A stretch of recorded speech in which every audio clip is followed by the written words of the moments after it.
नमस्कार दोस्तों। आज हम स्टडी करेंगे फॉरवर्ड्स। फॉरवर्ड्स क्या होते हैं?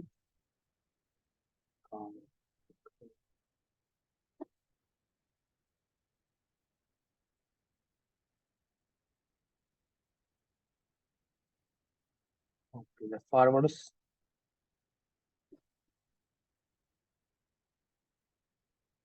जैसे पुराने जमाने में क्या होता था, किसानों को जमींदार पहले ही डिसाइड कर देते थे कि आपको फसल का प्राइस क्या मिलेगा, चाहे वो बाद में फसल खराब हो या फिर ठीक हो। तो उसके लिए क्या होता थे, उन्हें बोलते थे फॉरवर्ड्स। आपको एडवांस में ही उसकी जो कॉस्ट है वो डिसाइड हो जाती थी। उसका जो मॉडिफाइड रूप है वो है फ्यूचर एंड ऑप्शंस।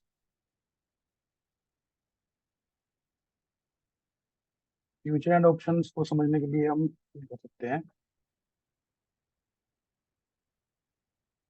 सपोज आप एक ज्वेलर हो and you are buying some gold from a other person. आपने रेट फिक्स कर दिया है कि 5 किलो गोल्ड लेना है आपने एट करंट मार्केट प्राइस, जो उस टाइम पे करंट मार्केट प्राइस होगा उस पे आप प्राइस को गोल्ड को बाय करोगे।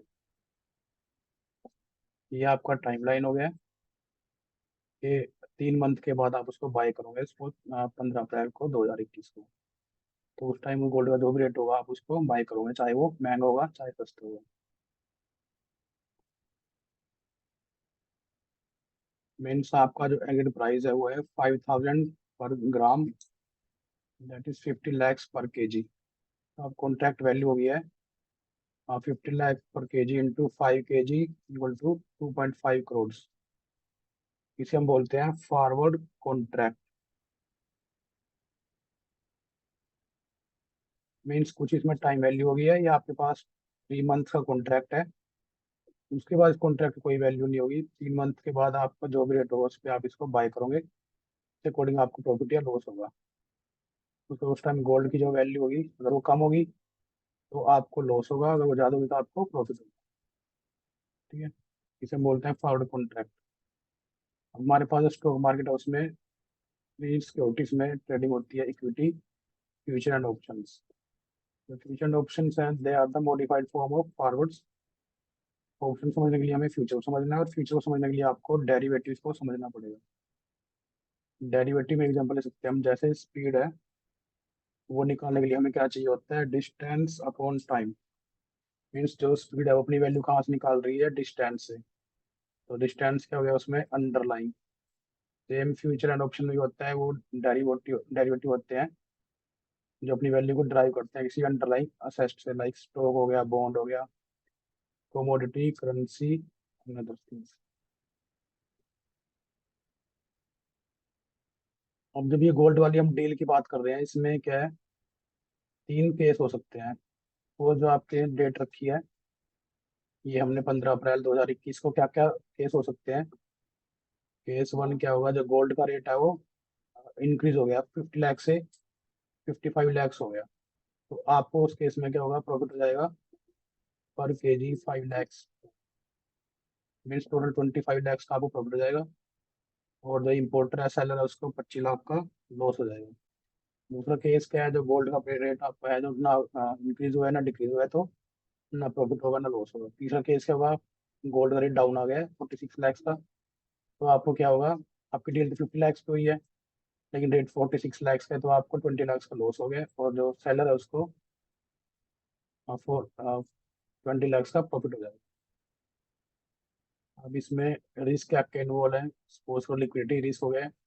मान लो आपके पास कोई बायर है, बायर और कोई सैलरी ना मिले आपको, जो खरीदने वाला ही ना हो, तो उसको क्या होगा, लिक्विडिटी रिस्क बोलते हैं। उसके बाद सेकंड है डिफॉल्ट रिस्क। कोई डील कोई कैंसिल कर दे तो उसने कहा अभी मैं बाय नहीं करूँ, कोई सेलर नहीं मिला आपको, ये बायर नहीं मिला। रेगुलेटरी रिस्क मीन्स कोई बीच में आपके कोई रिस्पॉन्सिबल पर्सन नहीं है, तो देयर कैन बी स्कैम, कोई स्कैम कर सकता है आपके साथ। रिजिडिटी मीन्स अगर आपने अपना व्यू चेंज करना है, suppose you want to become seller और बायर, तो वो आप नहीं हो सकते लेटर ऑन। अब एडवांटेज क्या है, स्टॉक मार्केट में क्या एडवांटेज है, वहाँ पे काउंटर पार्टी लिए आपकी सेबी रिस्पॉन्सिबल है, एनएससी बीच में है। ठीक है, और जो फ्यूचर अपने प्राइस कहाँ से निकालते हैं, अंडरलाइन सेट से, लाइक जो स्टॉक्स हैं वहां से अपने की वैल्यू को निकाल लेते हैं। अब स्टैंडर्ड कॉन्ट्रैक्ट है इसका, मीन्स इसका जो साइज फिक्स किया हुआ है। जैसे आप 5 5 kg ले सकते हो, 3 kg भी, 6 kg भी, लेकिन उसका एक पर्टिकुलर आपने फिक्स कर दिया 5 kg, उसे बोलते हैं लोट साइज। उसके बाद हमने बोला इजिली ट्रेडेबल। स्टॉक मार्केट में आप इसको इजिली ट्रेड कर सकते हो। ठीक है, टाइम बाउंड है, आपके पास एक्सपायरी का टाइम है, उसके बाद की वो कॉन्ट्रैक्ट की कोई वैल्यू नहीं। Then regulated, things work, means things will work. जैसे अभी बीच में है तो आपके सारे काम होंगे कैश कैश सेटल, आपको फिजिकली कुछ डिलीवर नहीं करना है, और that will be direct cash मिलेगा। अब इसमें समराइज करते हैं अगर इसको, तो हमारे पास क्या है, फ्यूचर क्या है, the contract between two parties to buy or sell an asset at specific price on a future date. Means future क्या है, कॉन्ट्रैक्ट है दो पार्टी के बीच में, कुछ बाय करने या सेल करने है किसी एसेट को, एट स्पेसिफिक प्राइस मीन्स जो प्राइस फिक्स हुआ है, और फ्यूचर डेट मीन्स जो एक्सपायरी डेट है। Future are the modified forward contracts, mean जो फॉरवर्ड कॉन्ट्रैक्ट उनका ही मॉडिफाइड रूप है। You buy future if you think the price will go up, अगर आपको लगता है फ्यूचर ऊपर जाएंगे, प्राइस ऊपर जाएगा तो आप फ्यूचर बाय करते हो, अगर आप लगता है नीचे आएगा तो फ्यूचर को सेल करते हो। ये एग्जांपल है, सपोज SBIN एक हो गया, उसका ये फ्यूचर प्राइस है 5034, ये उसकी एक्सपायरी डेट है, एंड ये लोड साइज। ठीक है। हाँ, बाकी डिटेल्स को आपको जानने की जरूरत नहीं है, उसको हम आगे की वीडियोस में कवर करेंगे। Thank you very much.